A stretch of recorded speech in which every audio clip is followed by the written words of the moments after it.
নোয়াখালীর দ্বীপ উপজেলা হাতিয়ায় জাতীয় নাগরিক পার্টি এনসিপি ও বিএনপির নেতাকর্মীদের পাল্টাপাল্টি অভিযোগকে কেন্দ্র করে রাজনৈতিক উত্তেজনা ছড়িয়ে পড়েছে।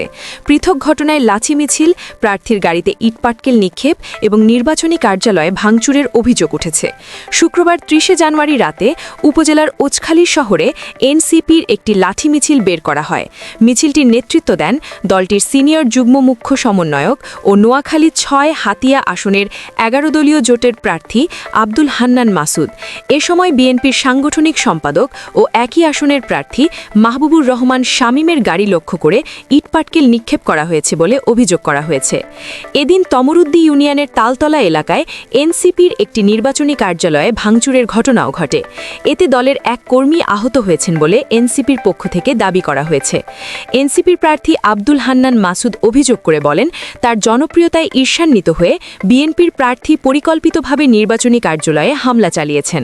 তিনি দাবি করেন, নির্বাচনকে প্রশ্নবিদ্ধ করতেই এসব ঘটনা ঘটানো হয়েছে এবং জড়িতদের দ্রুত আইনের আওতায় আনার আহ্বান জানান।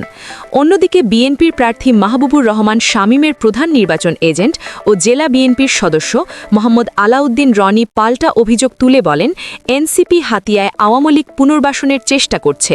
তার দাবি অনুযায়ী ফেরিতে বিএনপির নেতাকর্মীদের উপর হামলা চালানো হয়েছে এবং সন্ত্রাসীদের নিয়ে লাঠি মিছিল বের করা হয়েছে। তিনি বলেন, ওই মিছিল থেকেই প্রার্থীর গাড়িতে ইটপাটকেল নিক্ষেপ এবং নির্বাচনী কার্যালয়ে হামলা চালানো হয়। হাতিয়া থানার ভারপ্রাপ্ত কর্মকর্তা ওসি মোহাম্মদ সাইফুল আলম জানান, প্রার্থীর গাড়িতে ইটপাটকেল নিক্ষেপ ও নির্বাচনী কার্যালয়ে ভাঙচুরের তথ্য পাওয়া গেছে। তবে এখন পর্যন্ত কোনো পক্ষ লিখিত অভিযোগ দেয়নি। অভিযোগ পেলে তদন্ত সাপেক্ষে আইনগত ব্যবস্থা নেওয়া হবে। এর আগে একই দিন দুপুরে নলচিরা ঘাটে ফেরি উদ্বোধনকে কেন্দ্র করে দুই পক্ষের সমর্থকদের মধ্যে দফায় দফায় সংঘর্ষ ও হাতাহাতির ঘটনা ঘটে। এতে উভয় পক্ষের অন্তত ১০ জন আহত হন।